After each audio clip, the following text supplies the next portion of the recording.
Hello नमस्कार दोस्तों, स्वागत है आप सभी को हमारे चैनल यूनिक कोचिंग सेंटर में।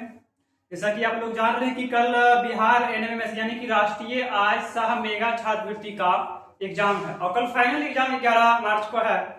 तो बहुत सारे बच्चे के मन में डाउट ये है कि सर एग्जाम कैसे होगा अंदर में और क्या क्या एडमिट कार्ड के साथ में क्या क्या ले जाना है, क्योंकि आपकी ये जीवन का एक पहला स्टेप का एग्जाम है जो कि आप ऐसे तो नॉर्मली आप एग्जाम बहुत दिए होंगे, स्कूल में टेस्ट दिए हैं, फाइनल एग्जाम दिए, बट उस एग्जाम की तुलना में ये एग्जाम थोड़ा सा अलग होता है। तो बच्चे के मन में डर है कि ये कैसे होगा, बताइए थोड़ा सा।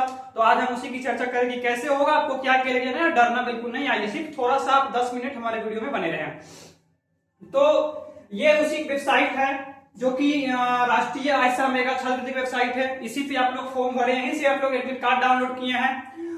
तो एग्जाम की प्रक्रिया कैसे होगा कि एग्जाम आपका कैसे होगा हम आपको बताते हैं। सबसे पहले तो एग्जाम आपका होता है दो पार्ट में, एक होता है सेट, एक होता है मैट। एक होता है सेट और एक होता है मैट। और मैट भी 90 मार्क्स का होता है और सेट भी 90 मार्क्स का होता है और दोनों मिला के 180 मार्क्स का आपका एग्जाम होता है। 180 मार्क्स का एग्जाम होता है, ये बात आप लोग जानते हैं। वेहिचक आप लोग अच्छे से बनाइएगा। मैथ में आपका रीजनिंग का क्वेश्चन 90 रहेगा और इसमें आपका जीएस क्वेश्चन, जीके का, मैथमेटिक्स का क्वेश्चन से ऐड रहेगा। तो आप एडमिट कार्ड जो लेके जाइएगा बाबू परीक्षा केंद्र पे, उस एडमिट कार्ड के साथ जो आप लोग एडमिट कार्ड में फोटो लगाए हैं उसका 2 गो फोटो अलग से ले जाइएगा। यानी आप फॉर्म भरते समय जो फोटो दिए हैं, जो आपका एडमिट कार्ड में छप के आया है, वो फोटो आपको 2 फोटो ले जाना है साथ में, ठीक है। 2 फोटो साथ में ले जाना है।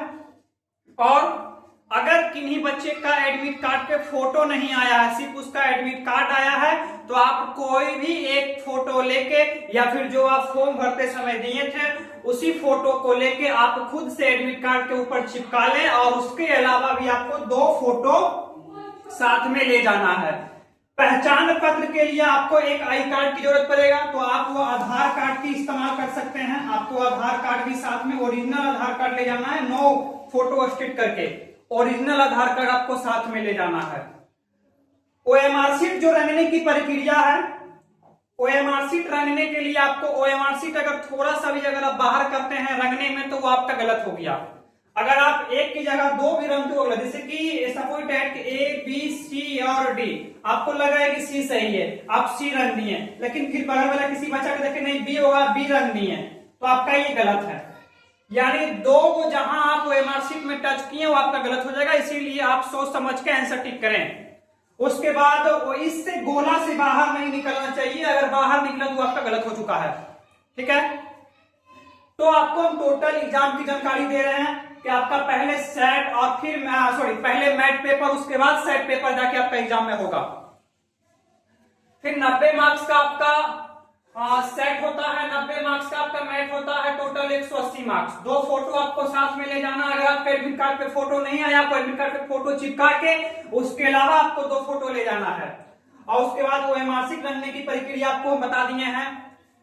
बच्चे के मन में डाउट है क्रिया, एग्जाम जो देंगे कितने मार्क्स लाएंगे कि हम पास हो सकते हैं, कितने मार्क्स लाएंगे। अगर हम ये पूरा अनरिजर्व की बात करें, अगर आप ओबीसी से हैं, एससी एसटी से हैं, जनरल कैटेगरी से, अगर सभी की हम इक्वल अगर बात करें, तो अगर आप 180 में अगर आप 130 क्वेश्चन को सही करते हैं, 130 क्वेश्चन अगर आपका सही होता है तो आप रिजल्ट के एकदम 100% करीब में है। 100% अगर आप 130 सही करते हैं तो आपका रिजल्ट कभी काट ही नहीं सकता है कोई।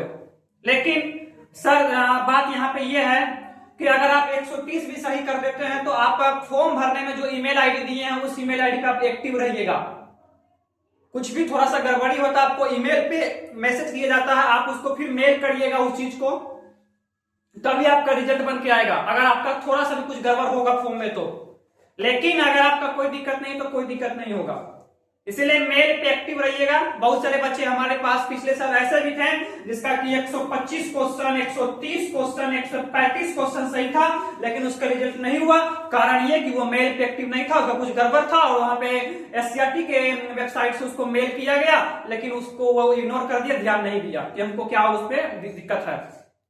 तो इस बात पे भी आपको ध्यान रखना है। बिल्कुल नहीं घबराइए एग्जाम देने में। जैसे आप नॉर्मली बचपन से एग्जाम देते आए हैं उसकी तुलना में थोड़ा सा अलग ये एग्जाम होता है, लेकिन घबराना बिल्कुल नहीं है। जो बच्चे पढ़ के गए हैं उसको हम अच्छा से बना के आएगा, जो बच्चे नहीं पढ़े वास्तविकता वो नहीं ही बना पाएंगे। लेकिन अगर आप अच्छे से मेहनत करके गए हैं तो आपको बनाना ही बनाना है। और सबसे ज्यादा आप फोकस करिएगा कि मैथ का क्वेश्चन को सही करें। मैथ रीजनिंग का क्वेश्चन सेट में आप जीके और जीएस और मैथमेटिक्स, अगर आप इस तीनों में खूब मेहनत करते हैं, बहुत मेहनत करते हैं ना, फिर भी हम गारंटी देते हैं कि आप 90 में से हाईएस्ट आप 65 से 70 तक को टच करके आइएगा, उससे ज्यादा नहीं। कि बहुत अनुभवी बच्चे जो कि पढ़े होंगे बहुत गहराई में जाके सेट पेपर को, वही जाके 90 में 60-65 के करीब आएगा, अन्यथा बच्चे नहीं आएंगे। नॉर्मली बच्चे को 40-45 तक में सेट में रहेंगे। लेकिन अगर आप नॉर्मली बच्चे की तुलना में और बहुत बड़े धुरंतो स्टूडेंट का भी अगर हम तुलना करें, अगर वो थोड़ा सा मेहनत किया होगा तो मैथ पेपर में, मैथ रीजनिंग में 90 में 90 बनाने की क्षमता होती है। ठीक है, तो आप सबसे ज्यादा फोकस यहां करें, इसमें आप थोड़ा सा ध्यान दीजिएगा। इग्नोर करके इस तरह की इग्नोर करना, मतलब थोड़ा सा कम भी ध्यान देंगे तो कोई दिक्कत नहीं है, लेकिन आप इस पे फोकस करें कि इसका क्वेश्चन हम 90 में से कम तो 80 का सही करें ही करें। अगर आप 80 यहाँ कर देते हैं, 50 भी यहाँ से करते हैं तो 130 क्वेश्चन आप चल गए और उसके बाद आपका रिजल्ट निश्चित रूप से हो जाएगा, कोई नहीं रोक सकता है। ठीक है, तो आप लोग अच्छे से एग्जाम दीजिए। हम भगवान से ही कामना करेंगे कि आपका कल एग्जाम अच्छे से सफल हो और आप जिंदगी में बहुत आगे जाएं। Best of luck.